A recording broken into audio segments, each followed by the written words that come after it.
Bienvenidos a La Otra Aventura, un espacio dedicado al mundo de los libros. La escritora francesa George Sand dijo lo siguiente: no podemos arrancar una página del libro de nuestra vida, pero podemos tirar todo el libro al fuego. Algo va quedando de nosotros, una estela, una senda trillada, algo que nos dejamos olvidado, un gesto, una frase que hace eco en el teatro del pasado. Tiempo clausurado, inaccesible y, sin embargo, presente. Presente siempre. Esto soy porque esto fui. Aún todos somos aficionados, como decía Chaplin, la vida no da para más. En el caso de los escritores cuya obra ha trascendido el tiempo de su existencia, las cosas que hicieron, la gente a la que frecuentaron, los sitios que visitaron, su misma imagen y su aspecto rodean su literatura como si primero hubieran sido las letras y después el escritor. La tarea de contar una vida, la propia o la de alguien más, es una empresa que exige imaginación. Escribir una biografía es luchar contra la corriente, buscar la precisión y la verdad en el pasado que cambia como el mar. Hoy hablaremos de las vidas escritas de algunos, solo algunos, escritores cuyas historias personales han suscitado interés.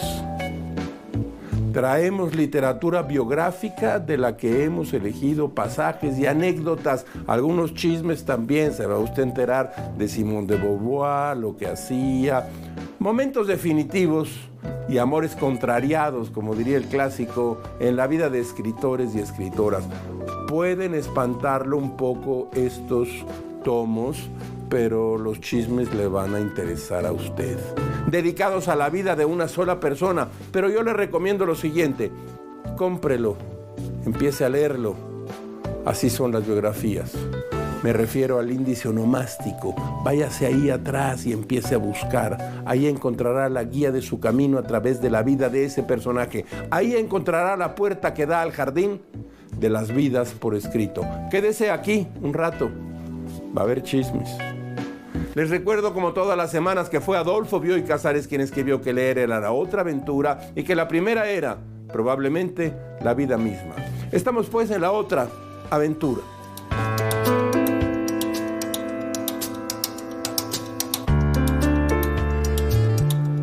Así como una película sin montaje que contara un día completo en la vida de una persona tiene que durar o tendría que durar 24 horas y tendríamos que dedicar un día entero a presenciarlo, una vida por escrito podría parecerse al libro laberinto que imaginó, ¿quién? Borges. En una pieza literaria fantástica, El jardín de los senderos que se bifurcan, se puede leer lo siguiente hacia el final del cuento. Su novela era insensata y nadie encontró el laberinto. Bajo árboles ingleses medité en ese laberinto perdido. Lo imaginé inviolado y perfecto en la cumbre secreta de una montaña. Lo imaginé borrado por arrozales o debajo del agua. Lo imaginé infinito, no ya de kioscos o chavados o de sendas que vuelven, sino de ríos y provincias y reinos. Pensé en un laberinto de laberintos, en un sinuoso laberinto creciente que abarcara el pasado y el porvenir y que implicara, de algún modo, los astros. Absorto en esas ilusorias imágenes, olvidé mi destino de perseguido. En 1791 apareció el libro que daría forma y método a la escritura biográfica, La vida de Samuel Johnson, de James Boswell. Aquí tengo este grueso volumen, pero ahora les voy a contar, no se espanten. La historia es la siguiente. Un escritor se obsesiona con otro muy temprano en su vida. Lo busca, lo sigue como un perro. Observa todo y obsesivamente apunta todo. Registra minuciosamente lo que se ve y se escucha. En cuadernos y cuadernos y cuadernos, escribe y escribe. Aunque se atribuye poca importancia al personaje de Boswell en la historia de la literatura, y algunos lo consideraron incapaz de nada bueno, Vida de Johnson fue obra del azar. Todos los interesados en este género reconocen que es, sin duda, este grueso libro que tengo aquí, y sin disputa, la mejor biografía inglesa y tal vez la mejor del mundo. Incluso circula por el ámbito literario la palabra boswellizar. Apunta Antonio Dorta, quien coordinó la edición abreviada de la editorial Austral. Aunque reconozcamos la estupidez de Boswell, escribió Dorta en su prólogo, todo ello debe obedecer a una virtud suya. Es, dice, una biografía sin par, animada, transparente, como un cristal fino donde no se ve el estilo que acaso sea el mayor milagro del gran arte. El doctor Johnson tiene 54 años y su saber está acreditado cuando lo encuentra James Boswell. Ya había publicado su famoso diccionario y sus frases ingeniosas y duras ya corrían por los circuitos literarios y mundanos. Boswell reunió el tesoro de las frases de Johnson con el retrato del famoso doctor. El filósofo español y gran escritor Fernando Savater, hoy despedido del periódico El País, sin saber por qué y de modo absurdo, pues Savater nombró a su prólogo de la vida del doctor Johnson, Boswell, el curioso impertinente. Y ahí, en un texto, escribió lo siguiente: Boswell fue algo así como el padre del periodismo cultural. Y desde luego, escuche usted esto, y desde luego el inventor de ese género tan apasionante, superfluo e inexacto que se llama la entrevista. Señala Leighton Strachey que la biografía de Boswell es un rotundo mentiz a las pautas del moralismo barato. Escuche usted, uno de los éxitos más notables de la civilización lo consiguió una persona que era un vago, lascivo, borracho y snob.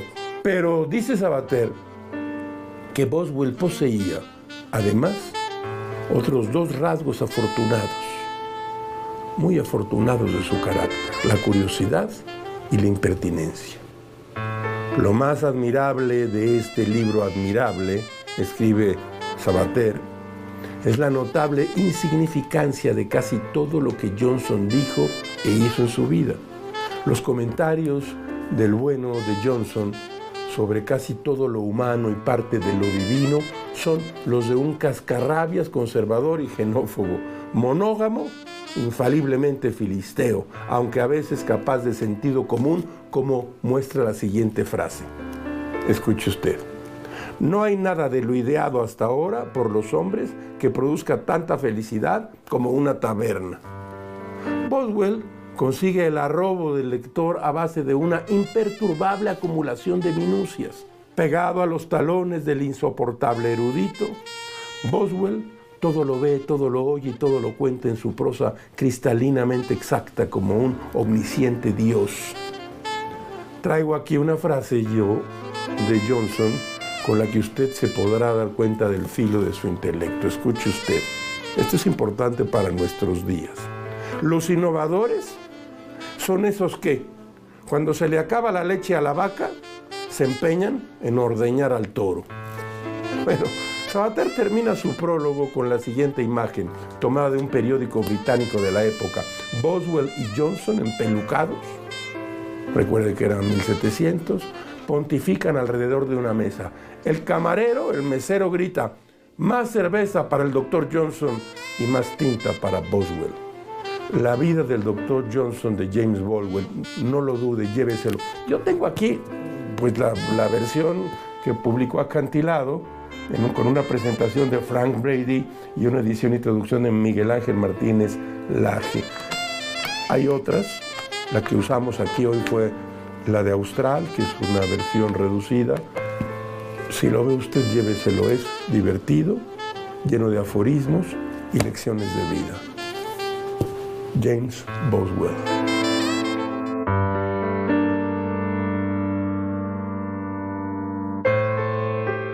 Adolfo Bioy Casares prologó la vida del doctor Samuel Johnson de Boswell entre 1944 y 46 y editó, prologó y anotó una suma de Johnson en 1947.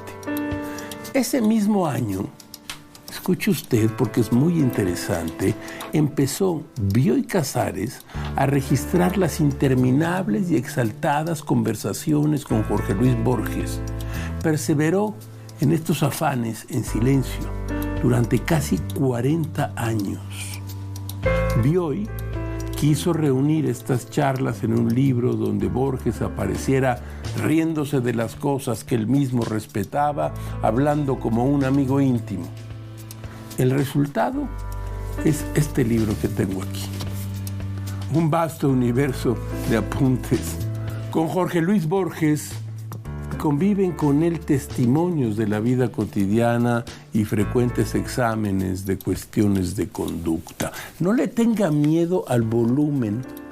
Yo le aseguro que este libro es divertidísimo. Dice Bioy: creo que mi amistad con Borges procede de una primera conversación ocurrida en 1931-32 en el trayecto entre San Isidro y Buenos Aires. Borges era entonces uno de nuestros jóvenes escritores de mayor renombre y yo, dice Bioy Casares, un muchacho con un libro publicado en secreto. Confiesa así Bioy. En la primera página de este tomo de más de 1.600 palabras, pero insisto, no se espante, las entradas de este diario comienzan casi siempre con la frase «Come en casa Borges». La correspondiente al miércoles 27 de noviembre de 1963 dice lo siguiente. Esta es una historia, escúchela. «Come en casa Borges. Está con aire de cansancio. ¿Cómo te va?», le pregunto.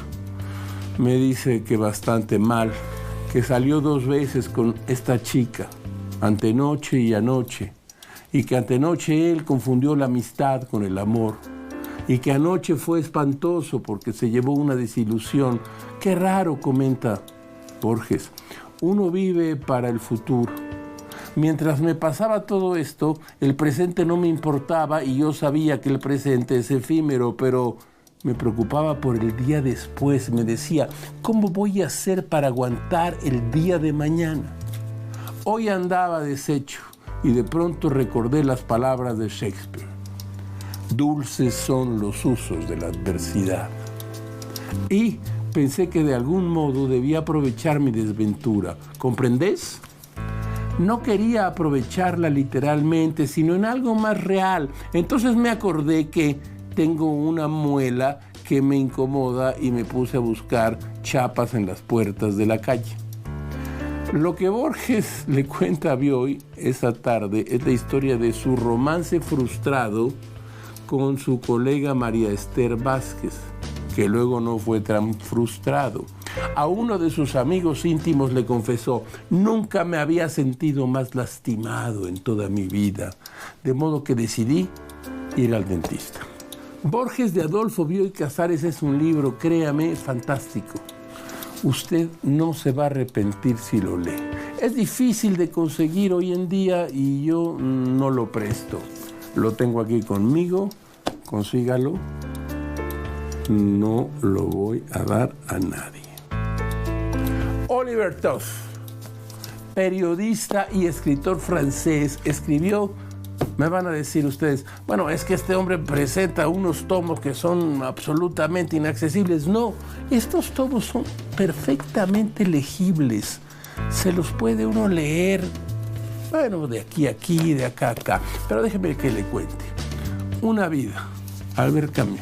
Personalidad del gran filósofo, novelista y dramaturgo, aparece en su totalidad en esta biografía. De su vida privada, sus compromisos políticos, su relación con sus amigos y con sus múltiples amantes, surge un Camus inesperado, solitario, solidario, primero comunista, después anticomunista, primero amigo, después enemigo de Sartre.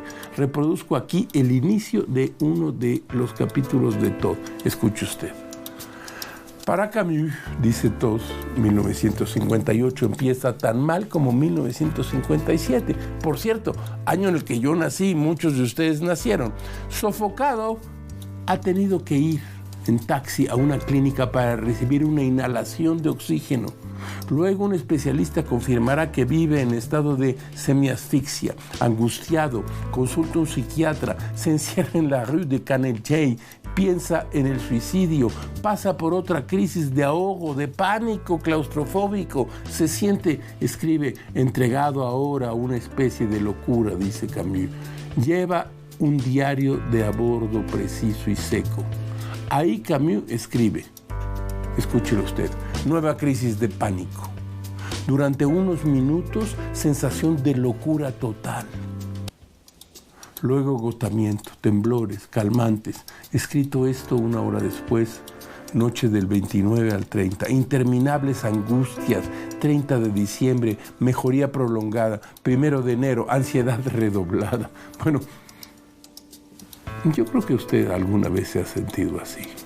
Oliver Todd, Albert Camus, una vida imprescindible de vidas escritas. Está publicado por Tusquets. Si se lo encuentra, y aunque sea muy gordo, lléveselo.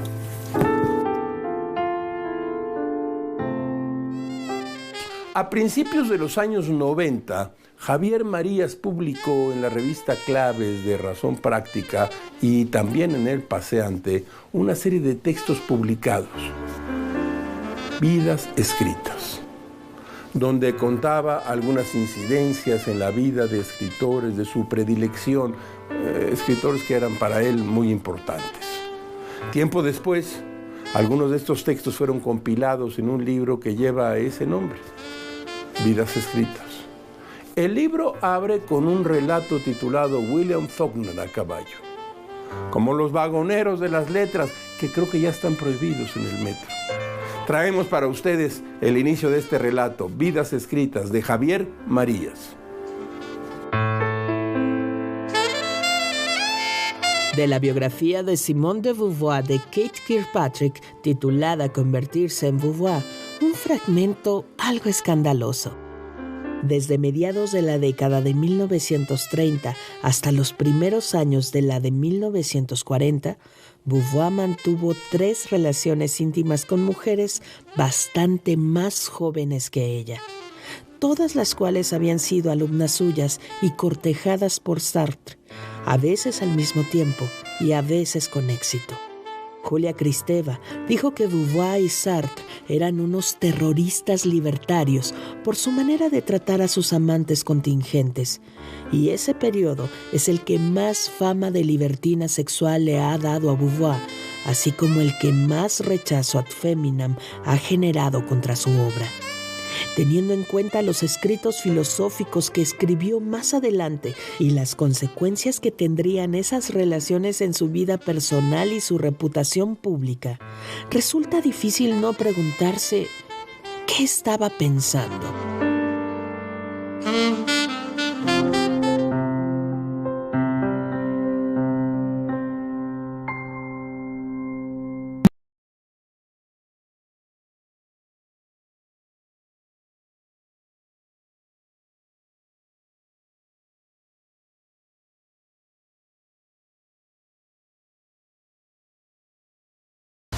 Te acompañamos todo el año.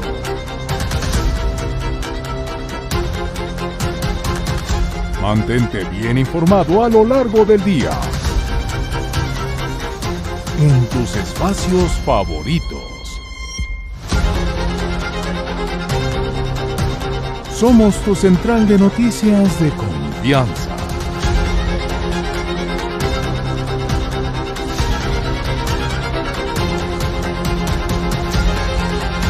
Que te comparte todo lo que sucede en tiempo real.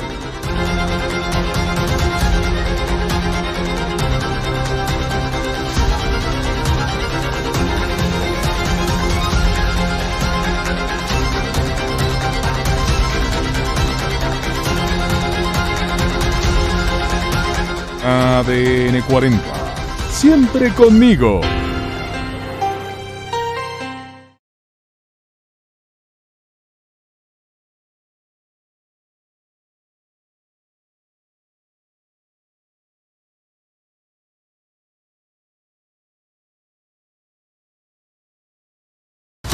Te acompañamos todo el año.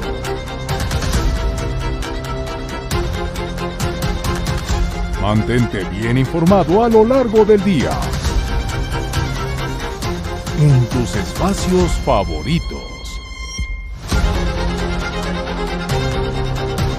Somos tu central de noticias de confianza.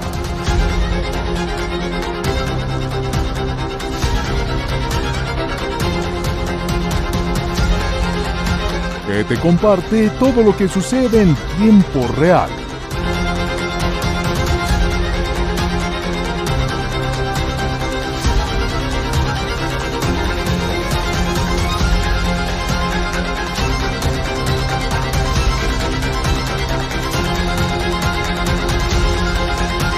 ADN 40. Siempre conmigo.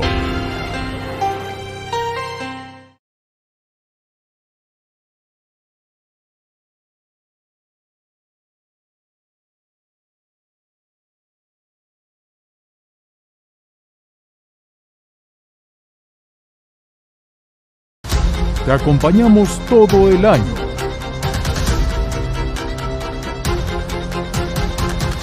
Mantente bien informado a lo largo del día. En tus espacios favoritos.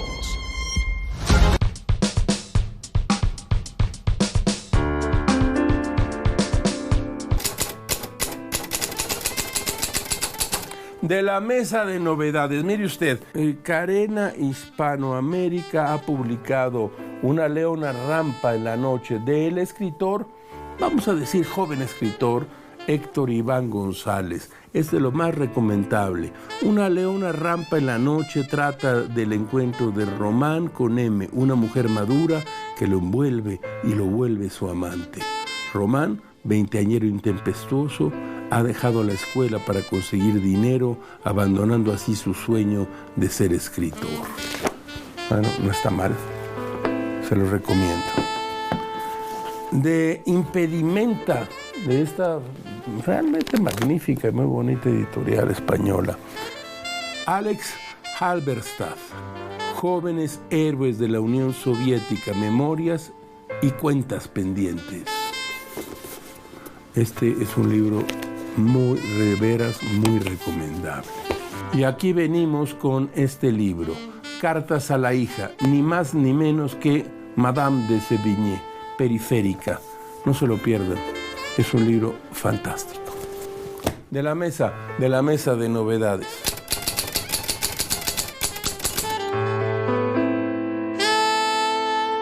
Quiere la leyenda cursi de la literatura que William Faulkner escribiera su novela mientras agonizo, en el plazo de 6 semanas y en la más precaria de las situaciones, a saber, mientras trabajaba de noche en una mina con los folios apoyados en la carretilla volcada y alumbrándose con la mortecina linterna de su propio casco polvoriento.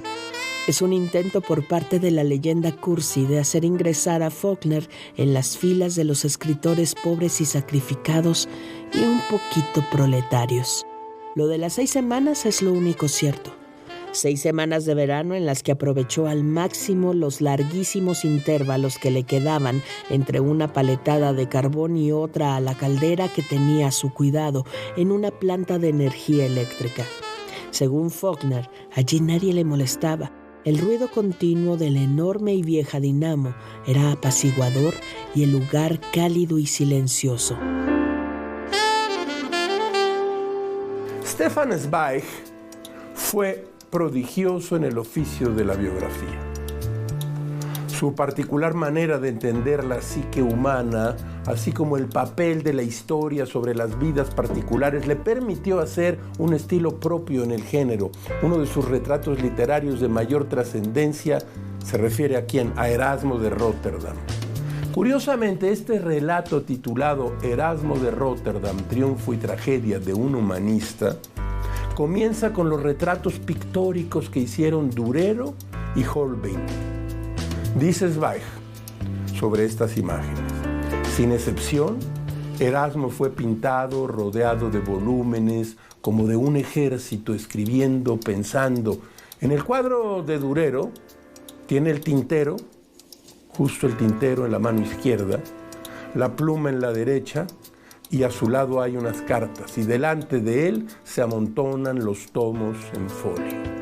Holbein lo representa una vez con la mano apoyada en un libro que ostenta simbólicamente el título de Las hazañas de Hércules, hábil homenaje para celebrar el titánico rendimiento del trabajo de Erasmo. Lo mismo que el guerrero con su armadura, con su espada y yelmo, el noble con su blasón y mote, el obispo con su anillo y ornamento. Así, en cada retrato aparece Erasmo como el hombre de guerra del arma recién descubierta, como el hombre del libro.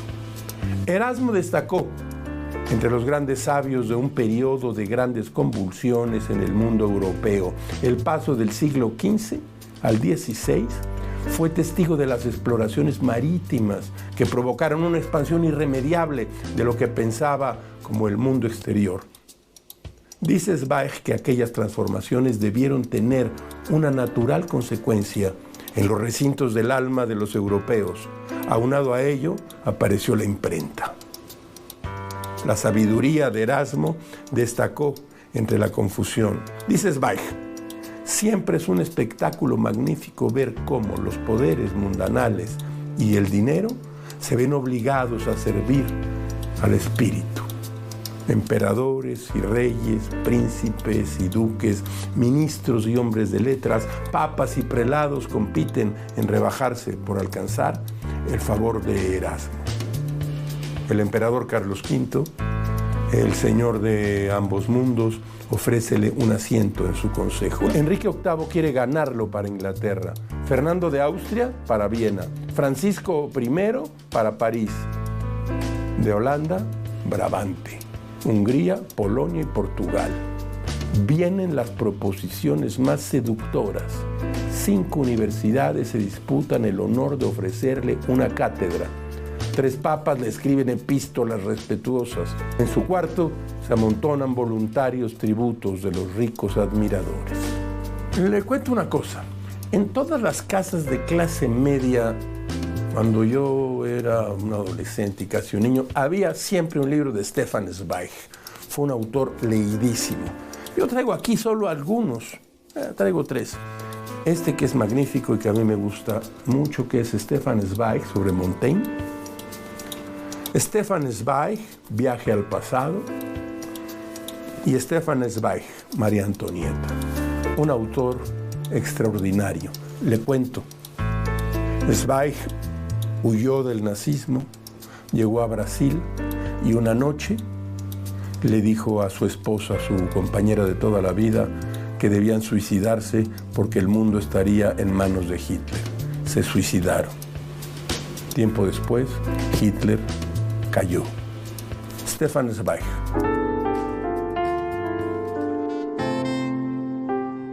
Como todas las semanas, usted encontrará aquí un espacio para la felicidad de las frases célebres. Escuche usted esta. Lo menos frecuente en este mundo es vivir. La mayoría de la gente existe. Eso es todo. Oscar Wilde.